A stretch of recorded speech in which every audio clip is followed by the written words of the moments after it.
Shabbat Shalom, brethren. Today I want to bring forth something about the heart.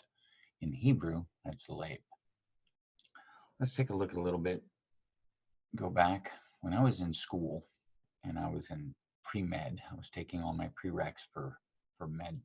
I later went into respiratory therapy to get me out of bartending so that I can continue on with epidemiology, which I did not. I went other directions.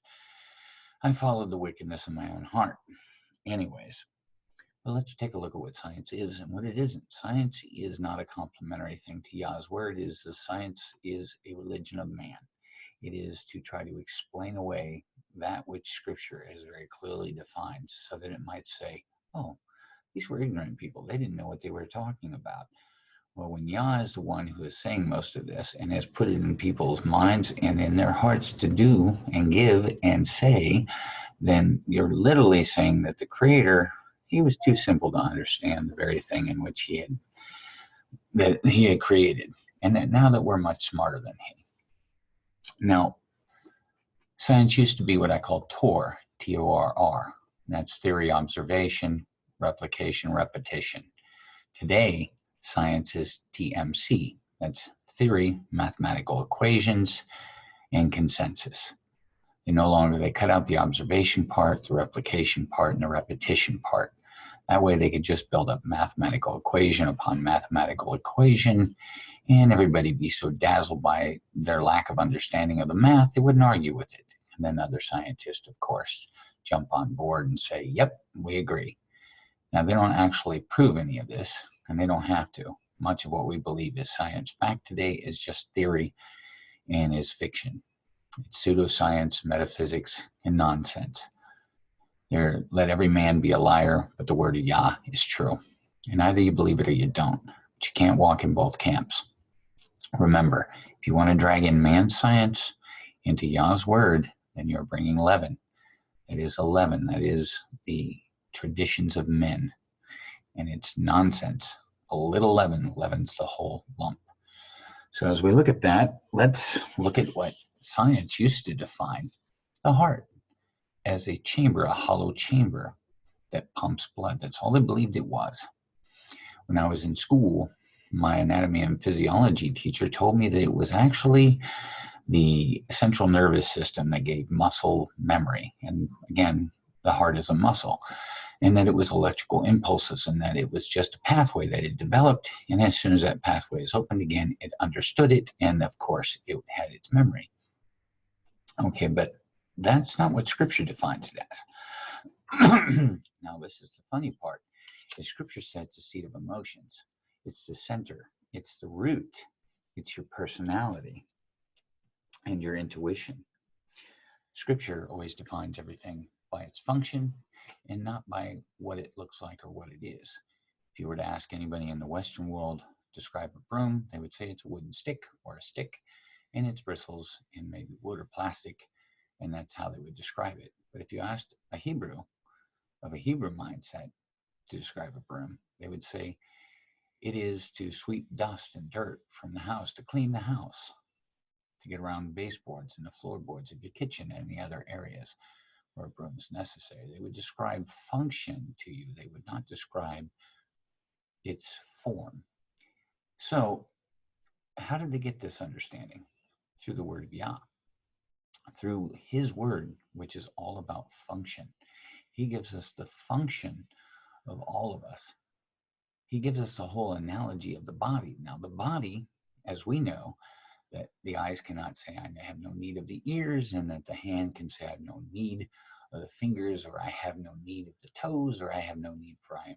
He's trying to give us the analogy of the body to understand that, yes, you have independent parts. Each part has its own mind, but it is to work together for one goal, to serve and worship him through Yahushua HaMashiach. This is the whole purpose of the body, and is to build up the bride.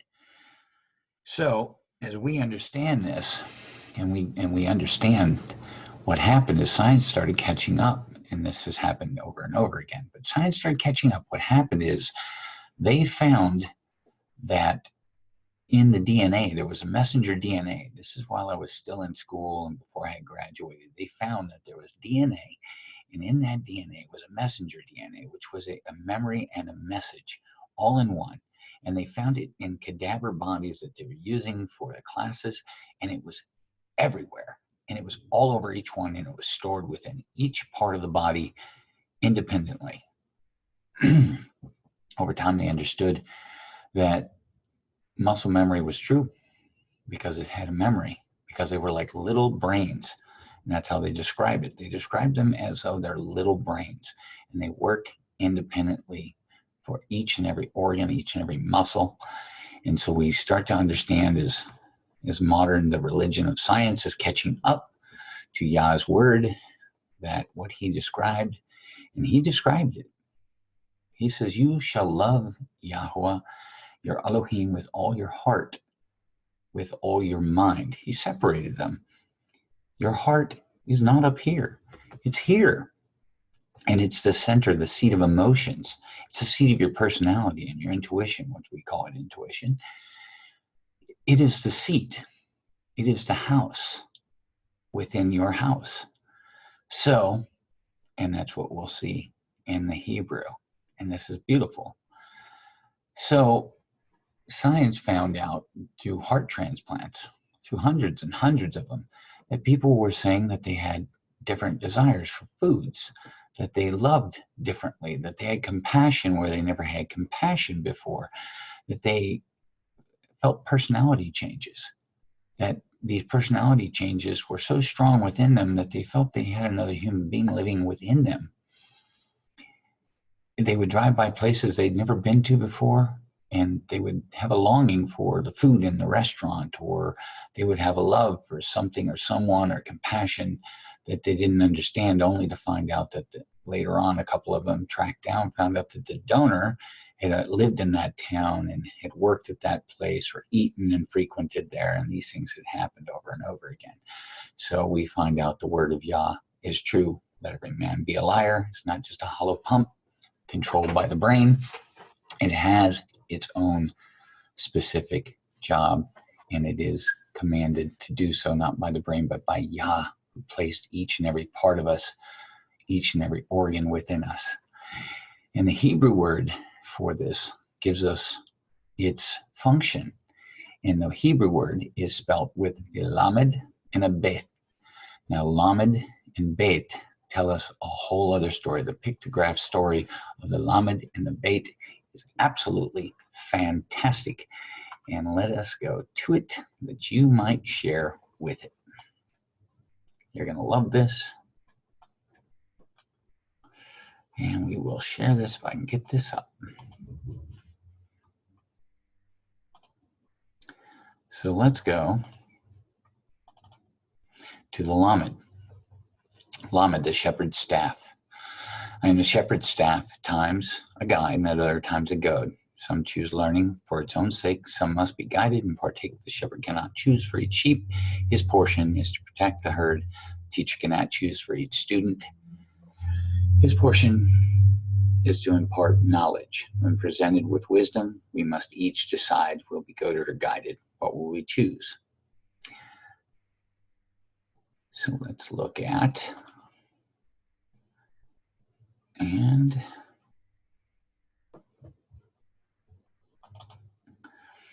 now we see in here, we also have the lamed, a staff, cattle goad, a rod to control, prod, urge forward, go towards, or forward, teach, learn, or tongue.